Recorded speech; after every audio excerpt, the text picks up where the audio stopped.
belajar, mari kita berdoa menurut agama dan kepercayaan masing-masing. Berdoa dimulai.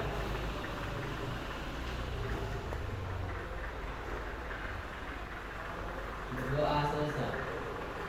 Terima kasih kepada ketua kelas. Oke, hari ini ada yang tidak datang? Siapa-siapa saja yang tidak datang hari ini? Berapa orang? Sekretarisnya berapa orang nggak datang?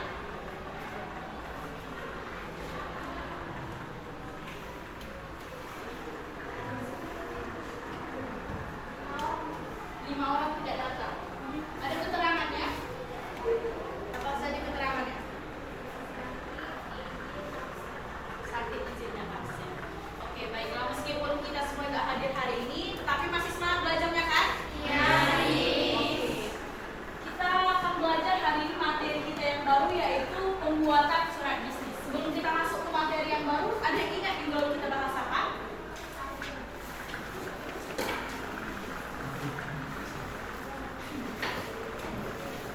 Yuk, bahas apa kita minggu lalu? Iya, benar. Kita membahas minggu lalu komunikasi bisnis. Apa itu komunikasi bisnis yang masih ingat? Bentuk komunikasi yang dilakukan dalam bisnis.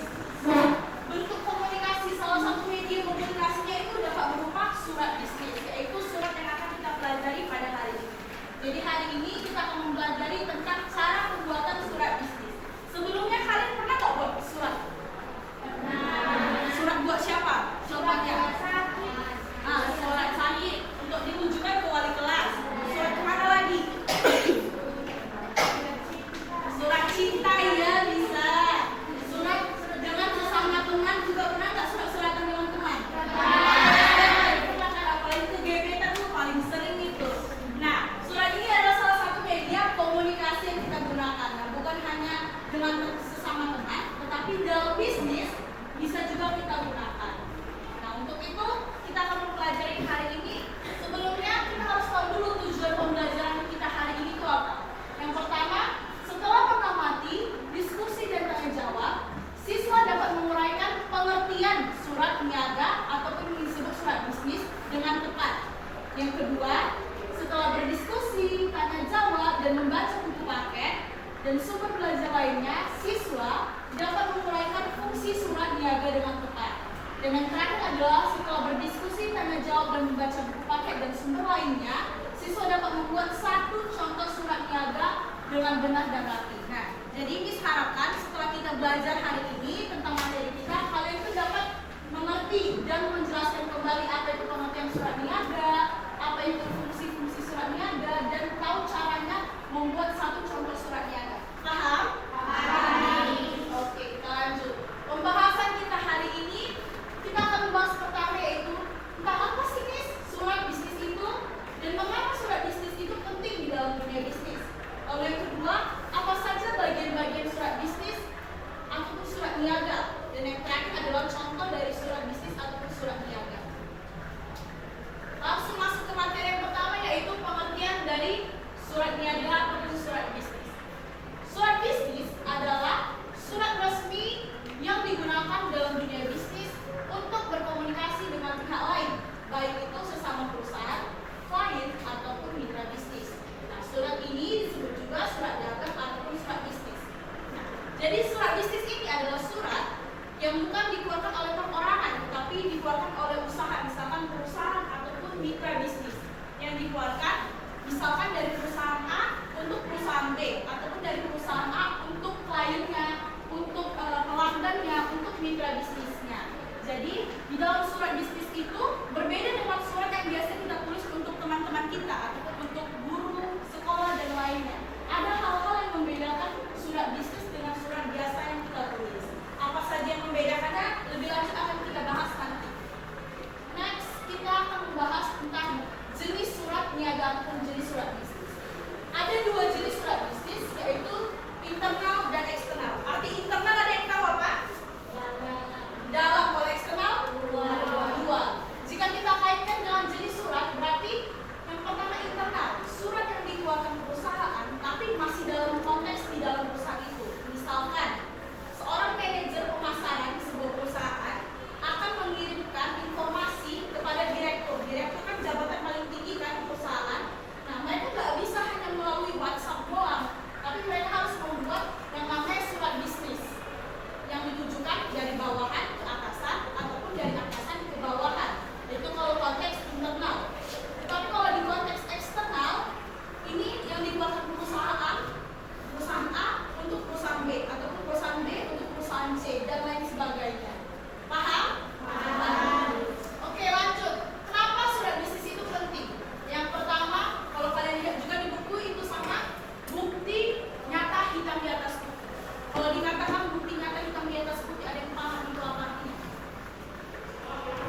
surat bisnis ini nantinya setelah ditujukan ke perusahaan B atau perusahaan lainnya, mereka akan tetap membuat salinan suratnya itu untuk diarsipkan di perusahaan mereka sendiri.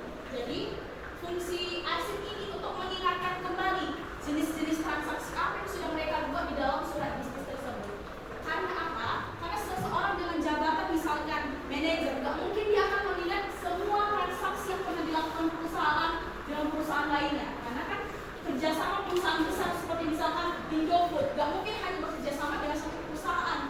Ada perusahaan lainnya yang banyak mereka kerjasama, sehingga di dalam surat bisnis itu akan ada jenis-jenisnya, yaitu misalkan surat penawaran, barang apa saja yang sudah mereka tawarkan dengan perusahaan B, ataupun barang apa saja yang sudah mereka jual beli dari perusahaan-perusahaan lainnya. Jadi dalam surat bisnis ini juga bisa menjadi alat pengingat bagi perusahaan yang membuat surat bisnisnya. Lalu yang ketiga adalah pedoman kerja. Kalau dikatakan pedoman, apa artinya? Pedoman hidup. Artinya apa itu kalau pedoman hidup? Ayo apa? Ayo keluarkan lagi, nggak apa-apa. Pendapat yang mau menjelang pedoman.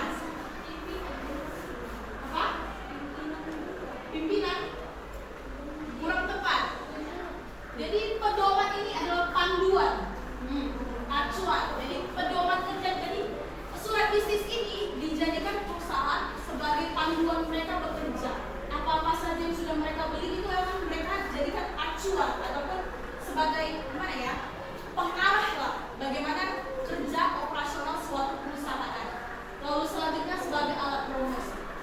Dibilang sebagai alat promosi dikarenakan jenis surat bisnis ini ada banyak. Nanti akan lebih lanjut akan dijelaskan oleh Kak Nabila. Tetapi hari ini sebagai alat promosi contohnya adalah surat penawaran barang yang dikeluarkan oleh seorang perusahaan, sebuah perusahaan.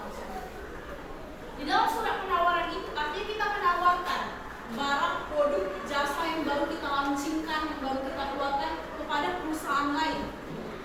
Dari penawaran ini bisa kita lihat bahwa dia adalah berbentuk promosi, menawarkan barang-barang yang akan dikeluarkannya untuk dibeli oleh perusahaan lain.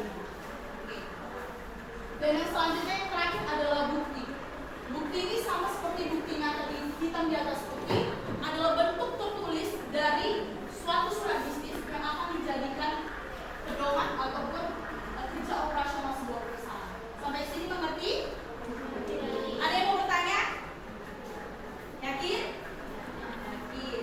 Kita lanjut ke bagian-bagian surat bisnis. Apa saja yang membedakan surat bisnis dengan surat biasa? Yang pertama itu bagiannya apa yang namanya? Hop surat itu ataupun biasa kita sebut kepala surat. Kalau misalkan kita bikin surat biasa, kita nggak ada begini ya. Langsung bikin aja dir, misalkan dir siapa? Dir Juliati. Nah, dir siapa lagi? Aisyah. Tapi kalau surat bisnis ataupun surat secara resmi harus ada yang namanya kop surat. Di dalam kop surat itu apa? Bagian atas yang pertama adalah nama perusahaan. Nama perusahaan yang akan mengirimkan suratnya, yang membuat suratnya yaitu PT Alexindo Furniture. Nah, alamatnya di sini alamatnya dibuat Jalan Solo KM 59 Batu Medan. Setelah ada alamatnya, kenapa ditaruh alamatnya? Supaya tahu di mana PT Alexindo ini berada ataupun perusahaan ini berada. Apakah perusahaan Kelly Guide atau perusahaan yang CXC, bisa dilihat mereka. Nah, ada juga nomor telepon supaya pelanggan ataupun perusahaan yang akan bermitra dengan kita mengetahui teleponnya untuk menghubungi, berkomunikasi lebih lanjut melalui apa, misalkan nomor telepon ataupun dengan email. Nah, biasanya juga di sebelah sini itu ada yang namanya logo perusahaan. Harus ada logo perusahaan. Kenapa harus ada logo perusahaan? Karena bisa saja perusahaan PT Alexindo ini banyak di mana-mana. Sedangkan kita sebagai penerima, misalkan penerima surat ini nggak tahu PT Alexindo ini yang mana. Harus ada logonya yang mencerminkan brand itu apa. Kan brand Aqua sama Le Mineral beda logonya kan. Nah, harus ada yang membedakan dari PT Alexindo ini ataupun dengan PT Alexindo yang lainnya. Jadi harus ada logonya di sini. Jadi ada nama perusahaan, logo, alamat, nomor telepon ataupun nomor email dari perusahaan. Selanjutnya, setelah kop surat, kita mau menulis tanggal surat. Kita tulis pertama dulu kotanya dulu, Medan. Misalkan kalau di Jakarta dibuat suratnya di Jakarta, di Bandung, di Papua, terserah. Pokoknya di mana surat ini dibuat, disitulah kotanya dibuat. Lalu 15 November 2024. Lanjut, di bawah dari tanggal ada yang namanya nomor surat. Di sini nomor surat. Miss, kenapa nomor suratnya banyak kali Miss? Gak ngerti. Biasanya ini 89 ini merupakan nomor urut dari surat ini. Misalkan nih, perusahaan akan mengeluarkan banyak jenis surat. Tapi mereka punya buku catatan ataupun arsip. Urutan beberapa surat ini dikeluarkan. Urutan surat ini dikeluarkan adalah urutan nomor 89. Untuk nomor di sampingnya ataupun angka di sampingnya, yaitu bentuk kode-kode dari divisi perusahaan mana yang mengeluarkan. Misalkan bisa divisi pemasaran, divisi penjualannya, divisi keuangannya. Pokoknya ini adalah kode yang akan diberikan perusahaan itu sendiri. Dan yang terakhir adalah tahun kapan surat ini dikeluarkan. Kalau misalkan di sini 2024, di sini juga harus 2024. Gak bisa tiba-tiba di sini 2024, di sini 2017. Gak bisa, harus sejenis. Berarti kalau misalkan ini salah, harus diulang lagi suratnya. Lalu yang kedua adalah lampiran. Lampiran ini adalah dokumen lain yang kita lampirkan atau kita sisihkan ataupun kita kirimkan juga bersamaan dengan surat ini. Misalkan ini kan surat, ada satu berkas yang kita lampirkan. Satu berkas ini bisa berupa satu katalog, jenisnya kan penawaran, satu katalog, satu brosur, pokoknya bisa satu lembar, dua lembar, satu berkas, ataupun bisa kalian lebih detail lagi jelaskan, dua lembar katalog, ataupun satu bundle dari banner dan lain sebagainya. Ini di lampiran. Apa dokumen yang kalian ikut lampirkan, ikut berikan bersamaan dengan surat ini. Lalu yang ketiga adalah hal ataupun perihal. Hal ataupun perihal ini merupakan inti dari surat ini. Kenapa dibilang inti? Karena suatu perusahaan yang menerima surat ini bisa dengan langsung mengerti inti dari surat ini melalui melihat hal ataupun perihal. Dikatakan di sini penawaran barang.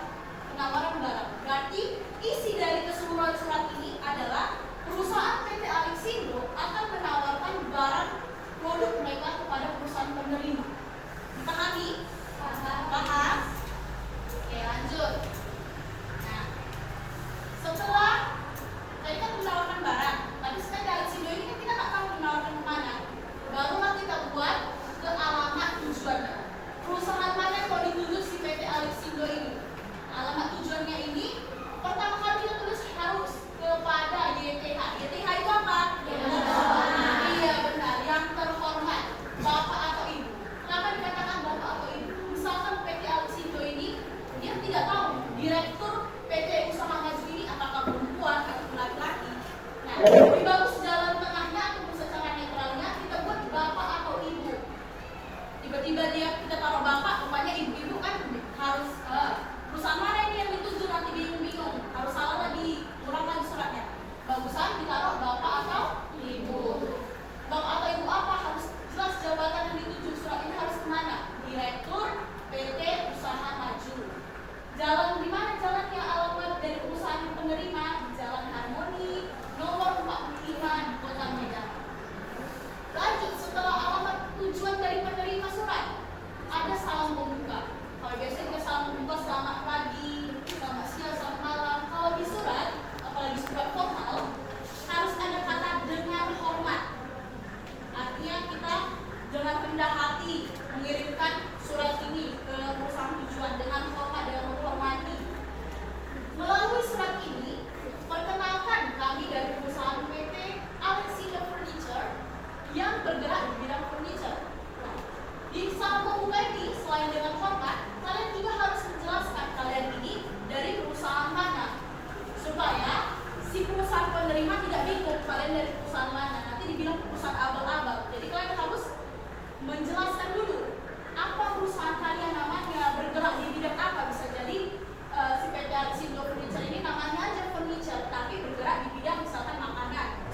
Dilanjutkan, tadi sampai sini salam pembuka. Nah, setelah salam pembuka langsung ke intinya, yaitu isi surat. Karena di dalam surat bisnis ini harus menggunakan kata-kata yang formal dan juga jelas, dan dia langsung ke intinya, nggak bertele-tele. Kalau misalkan seperti surat biasa, nggak apa-apa kita bertele-tele. Nah, kabarnya gimana? Baik kan? Nah, kalau misalkan di surat bisnis ini langsung ke intinya. Berdasarkan informasi yang kami peroleh, PT Usaha Maju merupakan perusahaan properti yang sedang berkembang pesat di Jakarta dan akan membuka unit di Bali. Sehubungan dengan itu, kami ingin menawarkan kerjasama dalam hal pengadaan furniture. Adapun beberapa produk furniture yang kami tawarkan diantaranya 1. Meja komputer merek, 2. lemari, 3 kursi dan meja kerja, 4 meja dan sofa ruang tamu, 5 papan pembatas antara karyawan. Karena surat ini tadi temanya ataupun hal perihalnya yaitu surat penawaran barang, maka kalian harus menjelaskan produk-produk ataupun barang apa yang kalian tawarkan kepada perusahaan yang kalian tuju, yang akan kalian tawarkan. Secara detail, harus secara detail kalian tawarkan. Maka disusunlah 1, 2, 3, 4, 5. Nah, kalau misalkan sampai ada 100 barang ditawarkan, tetap dibuat juga apa saja. Jadi nantinya si perusahaan penerima ataupun si PT Usaha Maju ini bisa memilih barangnya itu dengan jelas melalui surat balasannya. Nah, kalau kita kasih surat penawaran, harus ada surat balasan antara mereka menerima penawaran kita atau tidak menerima penawaran kita. Nah, kalau menerima, mereka akan menjelaskan barang yang mereka terima itu apa saja. Misalkan dari nomor ini, nomor 1 aja, atau nomor 3 aja, 4 aja, dan lain sebagainya. Selanjutnya, setelah isinya, ini masih bagian isi ya. Bersamaan dengan surat ini, kami lampirkan brosur peralatan dan petunjuk manual. Nah, dilampirkan berarti lampirannya.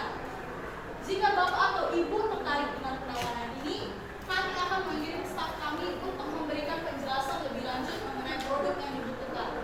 Langsung masuk ke salam penutup. Demikian surat penawaran ini kami sampaikan. Atas perhatian dan pertimbangan Anda, kami ucapkan terima kasih. Selalu ucapkan terima kasih setelah salam penutup. Di bawah salam penutup harus ada nama pengirim dan tanda tangan. Di sini diawali dengan kata hormat kami. Berarti siapa yang mengirim surat ini? PT Alexindo Furniture. Nah, di bawahnya ini adalah nama orang yang menulis surat ini. Mark Lee. Nah, Direktur Penjualan. Jadi si PT Usaha Maju, si perusahaan penerima surat ini akan tahu siapa yang membuat surat ini, siapa yang bertanggung jawab atas surat ini, yaitu Mark Lee, Direktur Penjualan dari PT Alexindo Furniture. Di dalam sini ada tanda tangannya dari Direktur Penjualannya nanti. Lalu yang terakhir adalah tembusan. Tembusan ini artinya salinan surat bisnis ini akan dikirimkan ke siapa lagi selain ke PT Usaha Maju. Bisa ke arsip PT Alexindo Furniture untuk dijadikan sebagai alat penilaian. Sampai sini paham? Paham, Miss. Udah lemas sekali, Miss. Tengok, semua berdiri dulu dah. Kita ice breaking dulu. Oke, semua berdiri dulu.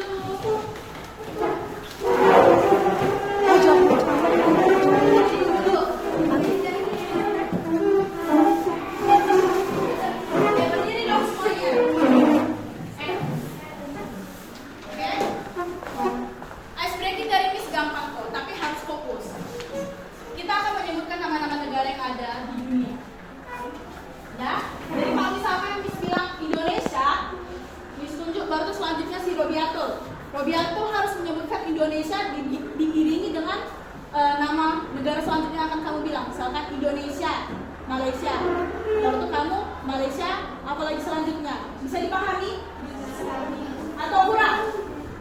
Misalkan gini nih, Miss bilangnya negara Indonesia. Terus Miss tunjuk yang mulai duluan kamu Kak. Lalu kamu mau bilang negara apa misalkan? Negara apa yang kamu tahu? India, kamu bilang India kan? Tapi kamu harus menyebutkan dulu apa yang Miss bilang ataupun teman sebelah bilang. Indonesia, India. Kalau kamu misalkan India, Korea. Korea, India. Paham? Kayak gitu, tapi harus ada tepuknya. Indonesia, India. bla bla bla. Nah, gitu. Paham? Paham tidak? Bisa kita mulai? Bisa. Oke, dimulai ya. India. Malaysia. Ya. India. Oke, berapa bos? Kita lagi. Malaysia.